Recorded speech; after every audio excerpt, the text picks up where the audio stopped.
দেখবেন আমি এ পর্যন্ত দেখেছি যারাই বেশি কোরআনের বিরোধিতা করেছে, যে আয়াত দিয়ে বক্তব্য দেওয়া যাবে না বাংলাদেশে, সে আয়াত দিয়ে কিন্তু ইমাম সালাত করে সাবধান পৃথিবীর মানুষ, সৃষ্টি যার আইন চলবে তার। এই আয়াতের আলোচনা যদি আমি ঢাকায় করি তাহলে মনে হয় ঢাকা থেকে আমি বের হতে পারবো না, তার আগে আমাকে গ্রেফতার করবে। অথচ ওই আয়াত দিয়ে যখন আমি স্মরণ করাচ্ছি তখন কিন্তু কোন নেতা কিছু বলছে না।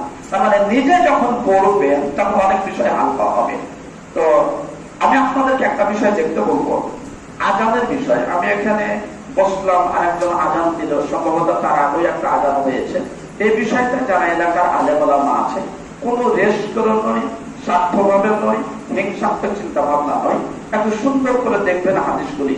উসমান একটা আজান দিয়েছিল, কেন দিয়েছিল, কি কারণে দিয়েছিল, তার আজান কতদিন পর্যন্ত চলমান ছিল, পরবর্তীতে কি হয়েছে, এই গবেষণাটা যারা এই এলাকাতে পঞ্চগড়ে কামিল মাদ্রাসার প্রিন্সিপাল থাকবেন, দাওরা মাদ্রাসার প্রিন্সিপাল থাকবেন, তারা বিষয়টা একটু সুন্দর করে গবেষণা করে দেখবেন। দেখে যদি মনে হয় যে না এই আজানের প্রয়োজন এখন নাই, তাহলে এখান থেকে ঘোষণা করে দেবেন যে কদিন থাকবে যে এখন দ্বিতীয় আজানের প্রয়োজন নাই, একটা আগামী চলবে। আমি এটা সিদ্ধান্তমূলক কথা না বলে পরামর্শ দিয়ে গেলাম আপনাদের উপরে।